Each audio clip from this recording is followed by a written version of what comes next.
చరిత్రలో మహాసైన్యాలన్నీ తమ విజయాలతోనే గుర్తుండిపోతాయి. కానీ మరికొన్ని ఉంటాయి, ఓడిపోయి కూడా చరిత్రలో నిలుస్తాయి, భవిష్యత్తునే మార్చేస్తాయి. అలాంటి ఒక సైన్యమే ఆజాద్ హింద్ ఫౌజ్. నేతాజీ సుభాష్ చంద్రబోస్ ఆధ్వర్యంలోని ఈ సైన్యం బ్రిటిష్ మూకల గుండెల్లో రైళ్లు పరిగెత్తించింది, వైస్రాయ్ల కంటి మీద కునుకు లేకుండా చేసింది. ఈ కథతోనే ఇప్పుడు రెబల్ స్టార్ ప్రభాస్ ఫౌజీ సిద్ధమవుతోంది. నేతాజీ సుభాష్ చంద్రబోస్ ఆధ్వర్యంలోని ఆజాద్ హింద్ ఫౌజ్లో పనిచేసే వీరోచిత సైనికుడి పాత్రలో ప్రభాస్ కనిపించబోతున్నాడట. ముందుగా బ్రిటిష్ సైన్యంలో పనిచేసి ఆ తర్వాత భరతమాత దాస్య శృంఖలాలను తెంచేందుకు సుభాష్ చంద్రబోస్ ఏర్పాటు చేసిన ఆజాద్ హింద్ ఫౌజ్లోకి టర్న్ తీసుకుంటాడట. ఈ goose bumps story line leak అయిపోయింది. ఇప్పుడు సోషల్ మీడియాతో పాటు మెయిన్ స్ట్రీమ్ మీడియాలో కూడా వైరల్ అవుతోంది. ఈ లీక్స్ ఇలా ఉంటే అటు మూవీ టీం రిలీజ్ చేసిన ప్రభాస్ లుక్స్ అద్దిరిపోతున్నాయి. ఆ కటౌట్ చూస్తుంటే గాయపడ్డ సింహం రేంజ్లో కనిపిస్తున్నాడు. యుద్ధ రంగంలో శత్రువులను చీల్చి చెండాడిన మహాయోధుడిగా అగుపిస్తున్నాడు. దీంతో ఇక సినిమా ఏ రేంజ్లో ఉంటుందోనని ఫ్యాన్స్ ఊహించుకుంటున్నారు. ఈ సమయంలోనే చాలామంది నిజమైన ఆజాద్ హింద్ ఫౌజ్ గురించి తెలుసుకోవడం కోసం ఆన్లైన్లో సెర్చ్ చేస్తున్నారు. అందుకోసమే ఈ వీడియో చేశాను. మరి బోస్ నిజమైన ఫౌజీ ఎలా ఉండేది, నేతాజీ దాన్ని ఎప్పుడు ఎక్కడ ప్రారంభించారు, ఆ సైన్యాన్ని ప్రారంభించడానికి ఏర్పడిన పరిస్థితులేంటి, ఎన్ని సమస్యలు, ఎన్ని కష్టాలు, ఎన్ని ప్రమాదాలు ఎదుర్కొంటూ దాన్ని ముందుకు నడిపించారు, ఆ సైన్యం ఎలాంటి యుద్ధాలు చేసింది, చివరకు ఆజాద్ హింద్ ఫౌజ్ ప్రస్థానం ఎలా ముగిసింది, ఫైనల్లీ అదేం సాధించింది అనే పూర్తి వివరాలతో కూడిన పవర్ఫుల్ డాక్యుమెంటరీని ఇప్పుడు చూద్దాం. ఫౌజీ పుట్టుక గురించి తెలుసుకోవాలంటే చరిత్రను ఇంకాస్త ముందు నుంచి మొదలు పెట్టాలి. అప్పటికే బ్రిటిషర్లు భారతదేశాన్ని పాలించబట్టి 200 ఏళ్లు కావస్తోంది. భారతీయులు రకరకాల పద్ధతుల్లో తెల్లవారికి వ్యతిరేకంగా పోరాటాలు సాగిస్తున్నారు. అందులో అహింసా పద్ధతి ద్వారానే స్వాతంత్ర్యం వస్తుంది అనేవారు ఒక వర్గం అయితే, ఫ్రీడమ్ వాడేవాడో ఇచ్చేదేంటి, దెబ్బకు దెబ్బ తీసి గుంజుకోవడమే అనేవారు మరొక వర్గం. మొదటి వారిని మితవాదులు అంటే రెండో వారిని అతివాదులు అంటారు. ఇలాంటి పరిస్థితుల్లో ప్రపంచంలో ఊహించని పరిణామం జరిగింది. 1939 సెప్టెంబర్ 1వ తేదీ జర్మనీ సైన్యం పోలాండ్ పైకి దండెత్తింది. ఆ ఒక్క దాడితో చరిత్రలోనే అత్యంత భయంకరమైన యుద్ధానికి తెరలేచింది. అదే రెండవ ప్రపంచ యుద్ధం, సెకండ్ వరల్డ్ వార్. ఈ యుద్ధంలో జర్మనీ, జపాన్, ఇటలీ ఒకవైపు, బ్రిటన్, అమెరికా, రష్యా, చైనా మరొక వైపు. రెండు వైపులా మరికొన్ని చిన్న దేశాలు కూడా చేరాయి. మరి భారతదేశం ఎటువైపు అంటే, మనకు దేశం ఉంది కానీ గుర్తింపే లేదు, మనకు దేశం ఉంది కానీ దానిపై అధికారమే లేదు. బ్రిటిష్ వాడు పాలిస్తున్నాడు కాబట్టి వాడు ఎటు ఉంటే మనం కూడా అటే, అంతే తప్ప మనకంటూ స్వతంత్రత లేదు, విదేశాంగ విధానం లేదు. అలా తెల్లవాడు చెప్పిన పక్షాన తుపాకీ పట్టుకొని నిలబడి మన దేశం రెండో ప్రపంచ యుద్ధంలో సమరం చేయాల్సి వచ్చింది. యుద్ధం ప్రారంభమైన కొద్ది రోజుల్లోనే భారతదేశం కూడా జర్మనీపై యుద్ధం చేస్తుంది అని బ్రిటిష్ ప్రభుత్వం ప్రకటించింది. అలా వాడెవడో లండన్లో కూర్చొని తీసుకున్న నిర్ణయం అది. దాని ప్రభావం మాత్రం వేల కిలోమీటర్ల దూరంలో ఉన్న భారతీయుల జీవితాలపై పడింది. సెకండ్ వరల్డ్ వార్కు ముందు బ్రిటిష్ ఇండియా ఆర్మీ సంఖ్య 2 లక్షలే. కానీ యుద్ధం తీవ్రమయ్యే నాటికి ఆ సంఖ్యను ఏకంగా 25 లక్షల మందికి పెంచింది. వారంతా భారతీయులే. వీరిలో రెండో ప్రపంచ యుద్ధంలో పాల్గొని చనిపోయిన సైనికులు ఎంతమందో తెలుసా? సుమారు 87,000 నుంచి 89,000 మంది. ఎవడికి పుట్టిన యుద్ధంరా ఇది? ఎవడెవడి మధ్య మొదలైన గొడవ ఎక్కడి దాకా వ్యాపించింది? అందులో ఏమాత్రం సంబంధం లేని మన భారతీయులు ఎందుకు చనిపోవాలి? ఈ ప్రశ్నలు నాటి అతివాదులను తీవ్ర ఆవేశానికి గురిచేశాయి. ఇలాంటి పరిస్థితుల్లో విధి ఇంకో కథను రాస్తోంది. లక్షలాది మందిగా ఉన్న బ్రిటిష్ ఇండియా సైన్యంలోని వేలాది మంది భారతీయులు త్వరలో ఒక అసాధారణమైన నిర్ణయం తీసుకోబోతున్నారు. అదే బ్రిటిష్ సామ్రాజ్యంపైకి తుపాకులు ఎక్కుబెట్టే నిర్ణయం. ఈ సమయంలోనే అటు ప్రపంచ యుద్ధం కూడా మరో కీలక మలుపు తీసుకుంటోంది. ఈ యుద్ధంలో ఏ దేశం ఎటువైపు ముందే చెప్పుకున్నాం కదా, క్లారిటీ కోసం మరోసారి గుర్తు చేస్తున్నా. హిట్లర్ ఆధ్వర్యంలోని జర్మనీ, జపాన్, ఇటలీ ఒకవైపు, బ్రిటన్, అమెరికా, రష్యా, చైనా ఇంకోవైపు. ఈ వార్లో భాగంగా 1941 డిసెంబర్ 7న అమెరికాలోని పెర్ల్ హార్బర్ నౌకాదళం స్థావరంపై జపాన్ ఆకస్మికంగా దాడి చేసింది. ఆ ఒక్క దాడితో ఆసియా పసిఫిక్ ప్రాంతంలో యుద్ధం మరింతగా విస్తరించింది. పెర్ల్ హార్బర్ మీద దాడి చేసిన తర్వాత జపాన్ ఒకే ఒక లక్ష్యంతో ముందుకు సాగింది. సాధ్యమైనంత వేగంగా ఆగ్నేయ ఆసియాలోని బ్రిటిష్, డచ్, అమెరికన్ స్థావరాలను స్వాధీనం చేసుకోవడం. అంటే ఆసియాలో తానే కింగ్ కావాలని చూస్తోందన్నమాట. ఆ సమయంలో మలేసియా, సింగపూర్, బర్మా ఈ దేశాలు కూడా బ్రిటిష్ పాలనలోనే ఉన్నాయి. బ్రిటిష్ సామ్రాజ్యానికి ఇవి అత్యంత విలువైన ప్రాంతాలుగా కూడా ఉన్నాయి. వాటిని కొట్టేస్తే బ్రిటిష్ని దెబ్బతీసినట్టే. ఇది జపాన్ ప్లాన్. అయితే జపాన్కు అంత సీన్ లేదని బ్రిటిష్ వాళ్ళు ముందుగా భావించారు. కానీ 1941 డిసెంబర్ 8న అంటే పెర్ల్ హార్బర్ మీద దాడి చేసిన మరుసటి రోజే జపాన్ సైన్యం మలయా పైన దాడి ప్రారంభించింది. మలయా అంటే నేటి మలేసియా. అత్యంత వేగంగా ముందుకు దూసుకెళ్లింది. బ్రిటిష్ రక్షణ వ్యవస్థను ఒక్కొక్కటిగా కూల్చేయడం మొదలుపెట్టింది. బ్రిటిష్ సైన్యాన్ని అంతం చేస్తూ ముందుకు సాగుతోంది. మరి బ్రిటిష్ సైన్యంలో ఉన్నదెవరు? మనమే. పేరు వాడిది, ప్రాణాలు మనవి. కానీ తప్పలేదు. సైన్యం అధికారుల ఆదేశాల ప్రకారం భారతీయ సైనికులు జపాన్ను ఎదుర్కొన్నారు.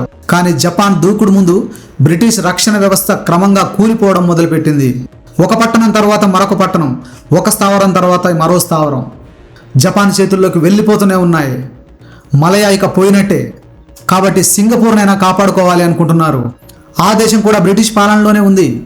బ్రిటిష్ సామ్రాజ్యానికి ఆసియాలోనే అత్యంత బలమైన సైనిక స్థావరం సింగపూర్. భారీ ఫిరంగులు, యుద్ధ నౌకలు, విమాన స్థావరాలు, వేలాది మంది సైనికులు అన్నీ అక్కడే ఉన్నాయి. అందుకే సింగపూర్ను తూర్పు జిబ్రాల్టర్ అని పిలిచేవారు. దాని అర్థం దాన్ని ఎవ్వరూ జయించలేరు అని. కానీ చరిత్ర మరోసారి ప్రపంచాన్ని ఆశ్చర్యపరిచింది. జపాన్ కొట్టిన దెబ్బకు 1942 ఫిబ్రవరి 15న సింగపూర్ లొంగిపోయింది. బ్రిటిష్ సైనిక చరిత్రలో ఇది అత్యంత అవమానకరమైన పరాజయాల్లో ఒకటిగా నిలిచిపోయింది. 80,000 మందికి పైగా సైనికులను జపాన్ యుద్ధ ఖైదీలుగా పట్టుకెళ్ళింది. వారిలో ఏకంగా 45,000 మంది భారతీయులే. అలా జపాన్కు పట్టుబడిన భారతీయ యుద్ధ ఖైదీల్లో ఒక తీవ్రమైన ఆలోచన పుట్టబోతోంది. మనం బ్రిటిష్ వారి కోసం ఎందుకు పోరాడాలి? వారి కోసం ఎందుకు ప్రాణాలు ఇవ్వాలి? దేశం కాని దేశంలో ఎందుకు దిక్కులేని చావు చావాలి? ఇదే త్యాగం, ఇదే పోరాటం భారత మాత కోసం చేస్తే అయిపోతుంది కదా. ఈ ఒక్క ప్రశ్న భారత స్వాతంత్ర్య పోరాటంలో సరికొత్త అధ్యాయానికి నాంది పలికింది. ఈ ఆలోచనను మొదటిసారి కార్యరూపంలోకి తెచ్చేందుకు ప్రయత్నించిన వ్యక్తి ఎవరో తెలుసా? ఆయన సుభాష్ చంద్రబోస్ కాదు, కెప్టెన్ మోహన్ సింగ్. మొట్టమొదటి ఇండియన్ నేషనల్ ఆర్మీకి పునాది వేసింది ఆయనే అని చరిత్రకారులు చెబుతారు. మన శత్రువుకు ఇంకో శత్రువు కూడా ఉంటే మనమిద్దరం దోస్తీ కడతాం. ఇద్దరం కలిసి ఆ శత్రువుపై దాడి చేస్తాం. ఇది చరిత్ర నేర్పిన పాఠం. జపాన్ సైతం ఇదే ఆలోచన చేసింది. యుద్ధ ఖైదీలుగా పట్టుబడిన భారతీయులను బ్రిటిష్ మీదకు ప్రయోగించే అవకాశాన్ని పరిశీలించింది. ఇటు ఎలాగో మన సైనికులు కూడా అదే ఆలోచన చేస్తున్నారు. ఏ యుద్ధంలోనైనా గెలుపు బలంతో మాత్రమే సాధ్యం కాదు, యుద్ధ తంత్రంతోనే సాధ్యమవుతుంది. ఆ విధంగా జపాన్ మద్దతుతో భారతీయ సైనికులు ఒక స్వతంత్ర భారత సైన్యాన్ని ఏర్పాటు చేయాలని నిర్ణయించారు. ఈ ఆలోచనకు చాలామంది భారతీయ యుద్ధ ఖైదీలు మద్దతు తెలిపారు. ఎవరి కోసమో ప్రాణాలు ఇచ్చే బదులు మన మట్టి కోసమే రక్త తర్పణం చేద్దాం అని ప్రతినబూనారు. ఆ విధంగా మొదటి ఇండియన్ నేషనల్ ఆర్మీ పుట్టింది. అది కూడా విదేశీ గడ్డపై కావడం విశేషం. ఆ తర్వాత కాలంలో అదే ఆజాద్ హింద్ ఫౌజ్గా రూపాంతరం చెందింది. కానీ ఇక్కడే ఒక ప్రధాన సందేహం కూడా కనిపించింది. ఈ ఆర్మీకి జపాన్ సహకరిస్తోంది, ఆయుధాలు ఇస్తోంది, డబ్బులు కూడా సమకూరుస్తోంది, శిక్షణలో కూడా జపాన్ పాత్ర ఉంది. కానీ భారతదేశానికి స్వాతంత్రం దక్కడానికే జపాన్ ఇదంతా చేస్తోందా అంటే ఖచ్చితంగా కాదు. బ్రిటన్ విషయంలో దాని రాజకీయ కారణాలు దానికి ఉన్నాయి. ఆసియాపై పట్టు సాధించి వారిని వెళ్ళగొట్టి తాను కింగ్ కావాలని చూస్తోంది. ఇదే జపాన్ వ్యూహం. కానీ ఈ వ్యూహంలో మన సైనికులనైతే బలిపశువులను చేయదు కదా. అదే ప్రధాన సందేహం.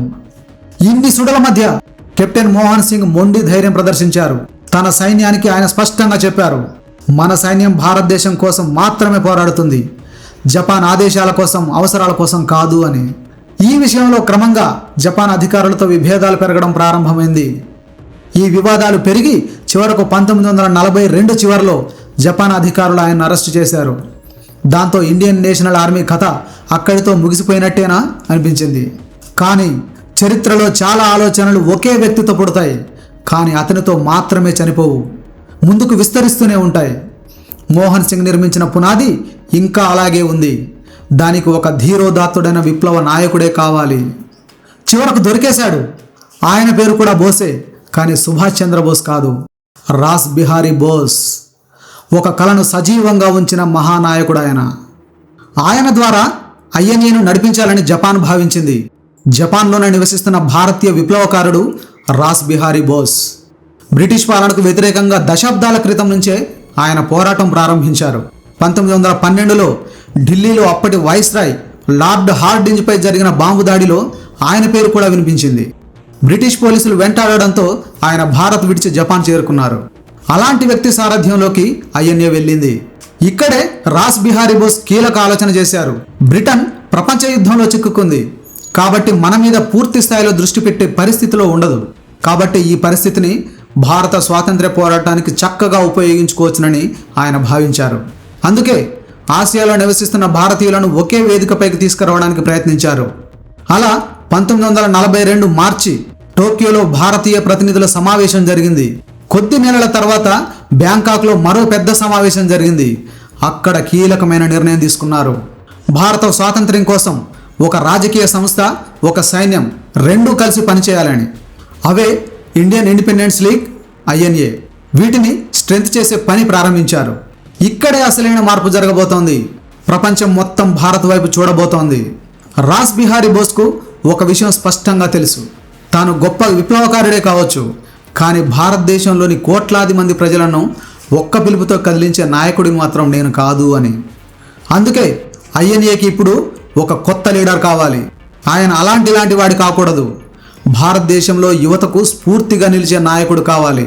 బ్రిటిష్ ప్రభుత్వాన్ని బహిరంగంగా సవాల్ చేసే దమ్మున్నవాడు కావాలి. ప్రపంచ రాజకీయాలను అర్థం చేసుకునే మేధావి కావాలి. అలాంటి వ్యక్తే దీన్ని సమర్థవంతంగా నడపగలడు అని భావించాడు. ఆ సమయంలో రాస్ బిహారీ మనసులో ఒకే ఒక పేరు మళ్ళీ వినిపించింది. ఆయనే సుభాష్ చంద్రబోస్.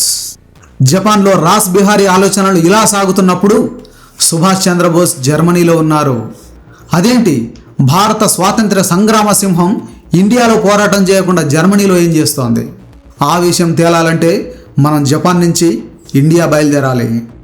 భారత స్వాతంత్ర్య పోరాటంలో కీలక నేతగా ఎదిగిన బోస్ భారత్లోనే కాదు, ప్రపంచ రాజకీయాలపైన కూడా తనదైన ముద్ర వేశారు. స్వతంత్ర ఉద్యమంలో ఆయన కనకన మండే నిప్పు కణిక. అయితే ఆవేశం మాత్రమే కాదు, అద్భుతమైన వాగ్దాటి, అనితర సాధ్యమైన వ్యూహ రచన ఆయన సొంతం. అలాంటి ప్రభావవంతమైన నాయకుడికి భారత జాతీయ కాంగ్రెస్తో పొసిగేది కాదు. మహాత్మా గాంధీ అహింసా పద్ధతిలో దీర్ఘకాలిక ప్రజా ఉద్యమమే స్వాతంత్రం తెస్తుందని నమ్మారు. సుభాష్ చంద్రబోస్ మాత్రం బ్రిటిష్ పుత్రులను తరిమేయాల్సిందే అనేవారు. ఈ విషయంలో పలుమార్లు కాంగ్రెస్ నేతలతో చర్చించారు, వాదించారు, విభేదించారు. చివరకు తనదైన మార్గాన్ని ఎంచుకున్నారు. దీంతో బ్రిటిష్ ప్రభుత్వం ఆయన్ను అత్యంత ప్రమాదకరమైన భారత జాతీయవాద నాయకుల్లో ఒకరిగా గుర్తించింది. అలా బోస్ను గృహ నిర్బంధంలో ఉంచింది. బయటకు వెళ్లకుండా బంధించింది. బ్రిటిష్ వాళ్ళ పిచ్చిగానే అరచేతిని అడ్డుపెట్టి సూర్యుని ఆపగలరా? గదిలో పెట్టి తాళం వేసి బోస్ను బంధించగలరా? 1941 జనవరిలో ఒక రాత్రి వేళ కలకత్తాలోని తన ఇంటి నుంచి సుభాష్ చంద్రబోస్ తప్పించుకున్నారు. భారత స్వాతంత్ర్య పోరాట చరిత్రలోనే అత్యంత సాహసోపేతమైన తప్పించుకునే ఘటనల్లో ఒకటిగా దీన్ని గుర్తిస్తారు. వేషం మార్చుకుని 100 కిలోమీటర్లు ప్రయాణించారు. ఆయన ముందుగా పెషావర్ చేరుకున్నారు. అది ప్రస్తుతం పాకిస్తాన్లో ఉంది. అక్కడి నుంచి ఆఫ్ఘనిస్తాన్, ఆ తర్వాత సోవియట్ యూనియన్ మీదుగా చివరకు జర్మనీ చేరుకున్నారు. జర్మనీలో ఏం చేస్తున్నాడు అని ఇందాకనే ప్రశ్నించుకున్నాం కదా, దానికి సమాధానం ఇదే. రెండో ప్రపంచ యుద్ధంలో బ్రిటన్తో పోరాడుతున్న దేశాల్లో జర్మనీ పెద్దది. హిట్లర్ నాయకత్వంలో యుద్ధం చేస్తోంది. మనం తరిమేయాల్సింది బ్రిటిష్ వాడిని కాబట్టి జర్మనీతో రాజకీయ దోస్తీ చేస్తే ఫలితం ఉంటుంది అన్నది బోస్ ఆలోచన. అందుకే జర్మనీ చేరారు. అక్కడి నుంచే భారత స్వాతంత్ర్యానికి అంతర్జాతీయ మద్దతు సంపాదించాలని ప్రయత్నిస్తున్నారు. మరి జర్మనీలో ఉన్న సుభాష్ చంద్రబోస్కు రాస్ బిహారీ బోస్ ఉద్దేశం ఎలా తెలిసింది? ఇండియన్ నేషనల్ ఆర్మీని అప్పగించాలని భావిస్తున్న సంగతి ఆయనకు ఎలా చేరింది అనేవి కీలక ప్రశ్నలు. ఇందులో మొదటి ప్రశ్నకు సమాధానం 1942లో రాస్ బిహారీ బోస్ ఆధ్వర్యంలో థాయిలాండ్లో నిర్వహించిన బ్యాంకాక్ సమావేశం. ఈ మీటింగ్లోనే చారిత్రాత్మక తీర్మానం చేశారు. ఐఎన్ఏ ఉద్యమానికి సుభాష్ చంద్రబోసే సరైన నాయకుడని అందరూ ఏకగ్రీవంగా తీర్మానించారు. మరి ఆ విషయం బోస్కు ఎలా తెలియజేశారు అంటే, దౌత్యపరమైన మార్గాల ద్వారా. రెండవ ప్రపంచ యుద్ధంలో జర్మనీ, జపాన్ ఒకే వైపు ఉన్నాయి కాబట్టి జపనీస్ సైనిక అధికారులు బెర్లిన్లోని జర్మన్ దౌత్య అధికారుల ద్వారా ఈ సమాచారాన్ని సుభాష్ చంద్రబోస్కు రహస్యంగా చేరవేశారు. అప్పటికే జర్మనీలో ఆజాద్ హింద్ రేడియో పేరుతో రేడియో ద్వారా ప్రసంగాలు చేసేవారు బోస్. తనకు ఈ సమాచారం అందిన తర్వాత మరింత ఉధృతంగా ప్రసంగిస్తూ తాను రాబోతున్నట్టు పరోక్షంగా రేడియో ద్వారానే హింట్ ఇచ్చేశారు. ఒక రకంగా ఇది సీక్రెట్ కోడ్ సంభాషణ. అందరూ వినేవారే, కానీ ఆ మాటల్లోని అంతరార్థం ఏంటో జర్మనీలోని ఇటు సుభాష్ చంద్రబోస్కు, జపాన్లోని అటు రాస్ బిహారీ బోస్ వంటి కొందరికి మాత్రమే అర్థమయ్యేవి. ఈ క్రమంలో జర్మనీ నుంచి జపాన్ వెళ్ళిపోయి ఇండియన్ నేషనల్ ఆర్మీ బాధ్యతలు తీసుకోవాల్సిన సమయం ఆసన్నమైంది. కానీ ఎలా? బ్రిటిష్ వారి గృహ నిర్బంధం నుంచి తప్పించుకొని జర్మనీ వచ్చిన బోస్ మళ్ళీ వారి కళ్ళు గప్పి జపాన్ చేరడం అంత ఈజీ కాదు. ఎక్కడ కనిపెట్టినా పట్టేస్తారు. సముద్రం మీదుగా నౌకల్లో వెళ్ళినా కూడా దొరికే ఛాన్స్ ఉంది. పైగా అప్పటికే ప్రపంచ యుద్ధం నడుస్తోంది. ఇలాంటి కీలక పరిస్థితుల్లో అత్యంత సాహసోపేతమైన ప్రమాదకరమైన ప్రయాణానికి బోస్ సిద్ధమయ్యారు. సముద్రం మీదుగానే ఆ ప్రయాణం, కానీ నీటి మీద నడిచే నౌకలో కాదు, నీటి లోపల ప్రయాణించే జలాంతర్గామిలో. 1943 ఫిబ్రవరి 8వ తేదీన ముహూర్తం. నేతాజీ తన అనుచరుడు అబిద్ హసన్తో కలిసి జర్మనీలోని కీల్ ఓడరేవు నుండి U-180 అనే జర్మన్ జలాంతర్గామిలో బయలుదేరారు. అలా మొదలైన ప్రయాణం ఎన్ని రోజులు సాగిందో ఊహించగలరా? 2-3 రోజులు కాదు, ఏకంగా 90 రోజుల పాటు సాగింది. అంటే 3 నెలల పాటు సముద్రం అడుగున బోస్ ప్రయాణించారు. మే నెలలో ఇండోనేషియాలోని సుమత్రా దీవులకు చేరుకున్నారు. అక్కడి నుండి విమానంలో ప్రయాణించి జూన్ 13న అధికారికంగా జపాన్ రాజధాని టోక్యో చేరుకున్నారు. రెండో ప్రపంచ యుద్ధ కాలంలో ఒక అంతర్జాతీయ స్థాయి రాజకీయ నాయకుడు తన ప్రాణాలను పణంగా పెట్టి ఒక దేశం నుండి మరో దేశానికి ఇలా జలాంతర్గామిలో ప్రయాణించిన ఏకైక సంఘటన ప్రపంచ చరిత్రలో ఇదొక్కటే. జూలై 1943లో సింగపూర్లో నిర్వహించిన భారీ బహిరంగ సభలో రాస్ బిహారీ అధికారికంగా ఇండియన్ ఇండిపెండెన్స్ లీగ్ INA బాధ్యతలను సుభాష్ చంద్రబోస్ చేతిలో పెట్టారు. ఇక ఇప్పుడు చేయాల్సింది బ్రిటిష్ వాడి సైన్యంగా ఉన్న భారత సైనికులను తమ సైన్యంలో చేర్చుకోవడం. భారత్లోని బ్రిటిష్ ప్రభుత్వంపై యుద్ధం ప్రకటించి వారిని దేశం నుంచి వెళ్ళగొట్టడం. ఇది ప్లాన్. అంతర్జాతీయ చట్టాల ప్రకారం బ్రిటిష్ ప్రభుత్వంపై అధికారికంగా యుద్ధం ప్రకటించాలంటే కేవలం ఒక సైన్యం ఉంటే సరిపోదు. దానికి ఒక దేశం లేదా ఒక ప్రభుత్వం మద్దతు ఉండాలి. అందుకే నేతాజీ వెంటనే ఆజాద్ హింద్ ప్రొవిజనల్ గవర్నమెంట్ ఏర్పాటు చేశారు. ఇక సైన్యానికి కూడా భారతీయ భావన కల్పించాలనే ఉద్దేశంతో, మాతృదేశం కోసం పోరాడుతున్నామనే ఆత్మాభిమానం కల్పించడం కోసం INA పేరును ఆజాద్ హింద్ ఫౌజ్గా మార్చేశారు. ఆజాద్ హింద్ అంటే స్వతంత్ర భారతదేశం, ఫౌజ్ అంటే సైన్యం అని అర్థం. ఈ పేర్లు కులాలు మతాలకు అతీతంగా భారతదేశంలోని ప్రతి ఒక్కరిని ఒకే తాటిపైకి తెచ్చాయి. ఆ సమయంలో పుట్టిందే జై హింద్ నినాదం.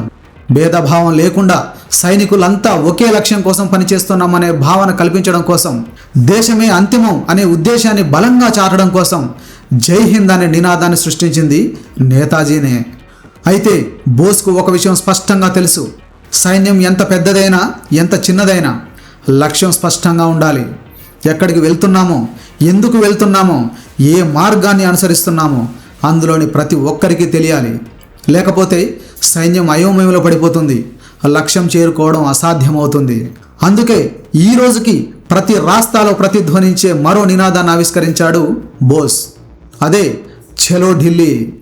అంటే ఇప్పుడు విదేశీ గడ్డ మీద ఉన్న ఆజాద్ హింద్ ఫౌజ్ భారతదేశంలోకి ప్రవేశించి ఢిల్లీకి చేరుకొని బ్రిటిష్ ప్రభుత్వాన్ని కూలదోయాలి. ఎర్రకోటపై బ్రిటిష్ జెండాను దించేసి త్రివర్ణ పతాకాన్ని ఎగరేయాలి. ఆ తర్వాత భారత ప్రభుత్వాన్ని ఏర్పాటు చేయాలి. ఇది సుదీర్ఘమైన స్పష్టమైన లక్ష్యం. దీనికోసం ఆయన పిలుపునిచ్చిన 2 పదాలు, ఢిల్లీ చలో. ఇలాంటి పరిస్థితుల్లో మరో సాహసోపేతమైన నిర్ణయం తీసుకున్నారు. ఆజాద్ హింద్ ప్రభుత్వం ఈ పేరుతో బ్రిటిష్ పాలనకు వ్యతిరేకంగా తాత్కాలిక స్వతంత్ర భారత సర్కారును ఏర్పాటు చేస్తున్నట్టు నేతాజీ ప్రకటించారు. అయితే బోస్ ప్రభావం ఎలాంటిదో ఇక్కడే మనం గమనించవచ్చు. ఇది నా దేశం అని ఎవరైనా ప్రకటించుకోవచ్చు, కానీ దాన్ని ప్రపంచం గుర్తించినప్పుడే లెక్క. బ్రిటిష్ వారిని ఎదిరించి ఒక ప్రభుత్వాన్ని బోస్ ప్రకటిస్తే ఈ ప్రభుత్వాన్ని ఆనాడే పలు దేశాలు గుర్తించాయి. వాటిలో జపాన్, జర్మనీ, ఇటలీతో పాటు మరికొన్ని అక్షరాజ్యాల మిత్ర దేశాలు కూడా ఉన్నాయి. ఇది పూర్తి ప్రపంచ గుర్తింపు కాకపోవచ్చు, కానీ సాధారణమైన విషయం కూడా కాదు. ఈ మార్పు ఫౌజ్ సైన్యంలో మరింత ఉత్సాహాన్ని, అపారమైన ఆత్మవిశ్వాసాన్ని నింపింది. మొన్నటి వరకు వాళ్ళు పరాయి పాలకులకు కిరాయి సైనికులు, నిన్న మాతృభూమి కోసం పోరాడే సైనికులు. కానీ ఇవాళ ఒక భారత ప్రభుత్వ సైన్యం అనే భావన ఏర్పడింది. ఒక సైనికుడికి ఇంతకు మించిన గుర్తింపు ఏముంటుంది? నేతాజీ కేవలం ఒక ప్రభుత్వాన్ని ప్రకటించలేదు. జాతీయ జెండా, ఒక ప్రభుత్వ ముద్ర, ఒక జాతీయ గీతం, సొంత కరెన్సీ కూడా. ఇలా తపాలా శాఖ వరకు రాబోయే స్వతంత్ర భారతదేశానికి అవసరమైన అనేక వ్యవస్థలపై ప్రణాళికలు కూడా రూపొందించారు. అలా జై హింద్ అంటూ ఉద్విగ్నంగా నినాదాలిస్తూ, ఢిల్లీ చలో అంటూ ఉత్సాహపరుస్తూ, తమను తాము ఉత్తేజపరుచుకుంటూ సైన్యం ముందుకు కదిలింది. మరి ఆ రూట్ మ్యాప్ ఏంటి? ఎలా ఢిల్లీకి చేరుకోవాలి అంటే అప్పటికే పక్కా బ్లూ ప్రింట్ కూడా సిద్ధమైపోయింది. ఇందుకోసం బోస్ 3 అంచెల వ్యూహాన్ని రూపొందించారు. మొదటి దశలో జపనీస్ సైన్యంతో కలిసి ఈశాన్య భారతదేశం వరకు చేరుకోవాలి. అక్కడ ఇంఫాల్, కోహిమాలోని బ్రిటిష్ ఎంపైర్స్ మీద దాడి చేసి ఆ ప్రాంతాలను ఆక్రమించుకోవాలి. ఆ తర్వాత బ్రిటిష్ ఇండియన్ ఆర్మీలో పనిచేస్తున్న భారతీయ సైనికుల్లో దేశభక్తి రగిలించి తమ వైపు తిప్పుకోవాలి. అలా బలం పెంచుకొని ఎదురొచ్చిన బ్రిటిషర్లను తొక్కుకుంటూ భారత ప్రజల మద్దతుతో కలకత్తా మీదుగా ఢిల్లీ, ఎర్రకోట వైపు దూసుకుపోవాలి. ఇలా అన్నీ పక్కాగానే ఉన్నాయి. కానీ ఒక్కటే సమస్య, ప్రత్యర్థి చేతిలో కత్తి ఉంటే ఎదురుగా ఉన్న 100 మంది కూడా ఆగిపోతారు. అదే వాడి చేతిలో తుపాకీ ఉంటే వేలాది మంది కూడా అడుగు ముందుకు వేయలేరు.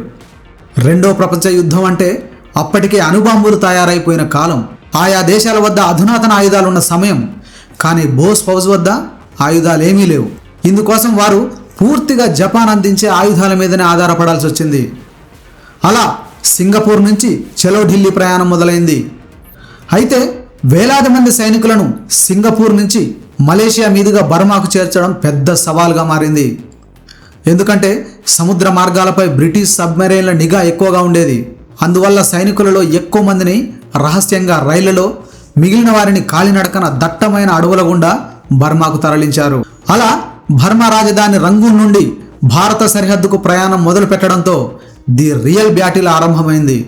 అక్కడి నుండి చిండ్విన్ నది దాటి ఇంఫాల్, కోహిమా కొండల వైపు కాలినడకన ప్రయాణించారు. ఈ జర్నీలో వారు ఎదుర్కొన్న భయంకరమైన సమస్యలు ఎన్నో. బర్మా, మణిపూర్ ఈ రెండింటి సరిహద్దుల్లోని అడవులు ప్రపంచంలోనే అత్యంత దట్టమైనవి. ఎంతగా అంటే సూర్యకాంతి కూడా నేలపై పడనంత దట్టంగా ఉండేవి అక్కడి చెట్లు. అలాంటి చోట సరైన దారి కనుక్కోవడం అసాధ్యంగా ఉండేది. సైనికులు కత్తులతో పొదలను, చెట్లను నరుక్కుంటూ దారి చేసుకుంటూ రోజుకు కొన్ని మైళ్ళ చొప్పున నడవాల్సి వచ్చేది. ఈ అడవుల్లో లీచెస్ అనే పురుగులు విపరీతంగా ఉండేవి. ఇవి రక్తం తాగే జలగల వంటివి. సైనికులు నడుస్తుంటేనే వారి బూట్లు బట్టల లోపలికి దూరి రక్తాన్ని పీల్చేసేవి. వాటిని లాగితే చర్మం ఊడొచ్చి ఇన్ఫెక్షన్స్ అయ్యేవి. వీటికి తోడు విష సర్పాలు, దోమల దాడి చాలా ఎక్కువగా ఉండేది. ఆ విధంగా సైన్యంలో ఏకంగా 30 వంతు మందికి మలేరియా, కలరా వ్యాధులు వచ్చాయి. సరైన మందులు లేకపోవడం వల్ల అడవుల్లోనే నడుస్తూనే ప్రాణాలు కోల్పోయిన భారత వీర సైనికులు ఎందరో. ఈ ప్రమాదాలు ఒకెత్తైతే ఆకలి కేకలు మరో ఎత్తు. దట్టమైన కొండల ప్రాంతానికి ఆహారం సరిగా అందేది కాదు. అలా ప్రమాదాలను దాటుకొని సహచరులను పోగొట్టుకొని మరి ముందుకు సాగిన సైనికులు చివరకు అనుకున్న లక్ష్యాల్లో మొదటి దాన్ని సాధించేశారు. మణిపూర్లోని మొయిరాంగ్ మీద స్వతంత్ర భారత జెండాను ఎగరేశారు. ఫౌజీ సాధించిన అత్యున్నత విజయాల్లో ఒకటిగా దీన్ని గుర్తిస్తారు. ప్రపంచ సైనిక చరిత్రలోనే అత్యంత కఠినమైన పోరాటాల్లో ఒకటిగా దీన్ని గుర్తిస్తారు. మొరాయింగ్ మీద జెండా ఎగిరేసిన తర్వాత ఫౌజీ తదుపరి లక్ష్యం ఇంఫాల్, ఇంకా కోహిమా ఈ నగరాలను పూర్తిగా స్వాధీనం చేసుకోవడమే లక్ష్యం. కానీ బ్రిటిష్ వారు అప్పటికే కాపు కాసి ఉన్నారు. తమ వద్ద ఉన్న అత్యాధునిక అమెరికన్ ట్యాంకులు, హెవీ ఆర్టిలరీ అనే భారీ ఫిరంగులు ఉపయోగించి ఫౌజీ దళాలపై, స్థావరాలపై విరుచుకుపడ్డారు. బ్రిటిష్ రాయల్ ఎయిర్ ఫోర్స్ విమానాలతో ఆకాశం నుండి బాంబుల వర్షం కురిపించారు. వారి వద్ద అంతటి ఆయుధ సామర్థ్యం ఉంటే మన ఫౌజీ సైన్యం వద్ద సాధారణ తుపాకులు కూడా సరిగా లేవు. అయినా సరే వెనక్కి తగ్గలేదు. కొద్ది రోజుల పాటు ఇంఫాల్ మరియు కోహిమా నగరాలను చుట్టుముట్టి పోరాటం కొనసాగించారు. చివరకు తమ వద్ద ఉన్న కొద్దిపాటి మందుగుండు, ఆయుధాలు, ఆహారం పూర్తిగా అయిపోవడంతో జూలై 1944 మధ్యలో వెనక్కు మళ్లాల్సి వచ్చింది. అయినా కూడా బ్రిటిషర్లు ఆగలేదు. వెనుతిరిగి వెళ్తున్న ఫౌజీ సైన్యాన్ని తరుముకుంటూ బర్మా దాకా వచ్చేశారు. 1945 ప్రారంభంలో బర్మా రాజధాని రంగూన్ను చుట్టుముట్టారు. ఈ పరిస్థితుల్లో మహిళా సైనికులు ఎవ్వరిని బ్రిటిషర్లు టచ్ చేయనివ్వలేదు బోస్. నేతాజీ స్వయంగా రంగంలోకి దిగి వారికి రక్షణగా నిలిచి దట్టమైన అడవుల గుండా నడిపిస్తూ సురక్షితంగా థాయిలాండ్ చేర్చారు. ఇలాంటి పరిస్థితుల్లో పిడుగులాంటి వార్త అందింది. అప్పటి వరకు నేతాజీ సైన్యానికి సహకరిస్తూ వచ్చిన జపాన్ మీద 2 అణుబాంబులు వేసింది అమెరికా. దాంతో అనివార్యంగా యుద్ధంలో ఓడిపోయినట్టు అంగీకరించి లొంగిపోతున్నట్టు ప్రకటించింది. జపాన్ లొంగిపోవడంతో ఆజాద్ హింద్ ఫౌజుకు ఆయుధాలు, ఆర్థిక మద్దతు పూర్తిగా నిలిచిపోయాయి. ఇంత జరిగినా కూడా సింహం ఓడిపోవడానికి సిద్ధపడలేదు. ఫౌజీ ఓడిపోవడానికి నేతాజీ అంగీకరించలేదు. ప్లాన్ ఏ ఫెయిల్ అయింది. అంతే, నెక్స్ట్ ప్లాన్ బి అమలు చేయాలని డిసైడ్ అయ్యారు. ఈ ప్లాన్ ప్రకారం రష్యా వైపు చూశారు. బ్రిటిష్ వారి మీద పోరాటం చేయడానికి సోవియట్ రష్యా సహాయం తీసుకోవాలని నేతాజీ భావించారు. అందుకోసం ఆయన 1945 ఆగస్టు 17న బ్యాంకాక్ నుండి రష్యా సరిహద్దులోని మంచూరియా వైపు బయలుదేరారు. 18వ తేదీన తైవాన్లోని తైహోకు ఎయిర్పోర్ట్లో విమానం ఎక్కారు. కానీ టేకాఫ్ అయిన కొద్దిసేపటికే నేతాజీ ప్రయాణిస్తున్న విమానం కూలిపోయిందని, ఈ ప్రమాదంలోనే నేతాజీ మరణించారని జపాన్ ప్రకటించింది. దాంతో ఒక్కసారిగా ఫౌజీ భవిష్యత్తే ప్రమాదంలో పడిపోయింది. రాజు లేని సైన్యం కకావికలమైపోతుంది. సేనాధిపతి లేని సేనలకు దిశానిర్దేశం లేకుండా పోతుంది. ఫలితంగా అనివార్యమైన ఓటమి వచ్చి పడుతుంది.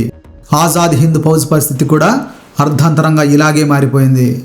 నేతాజీ ఘటన తర్వాత బ్రిటిష్ సైన్యం మిగిలిన సైనికులను, అధికారులను బంధించి భారతదేశానికి పట్టుకొచ్చింది. ఢిల్లీలోని ఎర్రకోటలో బ్రిటిష్ ప్రభుత్వం విచారణ మొదలుపెట్టింది. తద్వారా వారిని, ఆజాద్ హింద్ ఫౌజ్ను దేశద్రోహులుగా చిత్రీకరించే ప్రయత్నం చేసింది.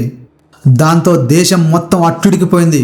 కుల మతాలకు అతీతంగా దేశ ప్రజలందరూ ఫౌజీ అధికారులకు మద్దతుగా నిలిచారు. ఇదంతా చూస్తున్న రాయల్ ఇండియన్ నేవీ ఫిబ్రవరి 1946లో బ్రిటిష్ ప్రభుత్వం మీద తిరుగుబాటు ప్రకటించింది. ఆ విధంగా ఇండియన్ ఆర్మీలో ఉన్న భారతీయ సైనికులంతా ఏకమయ్యారు. కేవలం 48 గంటల్లో ఈ తిరుగుబాటు కరాచీ నుంచి కలకత్తా, మద్రాస్ వంటి ఏకంగా 78 ఓడరేవులకు విస్తరించింది. దాంతో బ్రిటిష్ ప్రభుత్వంలో ఆందోళన మొదలైంది. అప్పటి వరకు ఈ సైన్యం బలంతోనే భారతదేశాన్ని పాలించిన బ్రిటిష్ వారికి ఇప్పుడు అదే సైన్యం తమపై తిరుగుబాటు చేయడంతో తీవ్ర భయం పట్టుకుంది. సొంత సైన్యమే తిరుగుబాటు చేస్తే ఇక భారతదేశాన్ని పరిపాలించడం మన వల్ల కాదు అనే విషయాన్ని బ్రిటిషర్లు గ్రహించారు. ఆ తర్వాత ఏడాదికే 1947లో బ్రిటిషర్లు శాశ్వతంగా స్వాతంత్రం అప్పగించి దేశం విడిచిపెట్టి వెళ్ళిపోయారు. ఆజాద్ హింద్ ఫౌజ్ యుద్ధ రంగంలో బ్రిటిష్ను ఓడించలేకపోవచ్చు, కానీ ఏకంగా సైన్యాన్ని ఎదురు తిరిగేలా చేసింది. అప్పటికే పొంగుతున్న దేశభక్తిని మరింత ఉప్పొంగించింది. యావత్ దేశాన్ని ఏకతాటిపైకి తేవడంలో తన వంతు పాత్ర పోషించింది.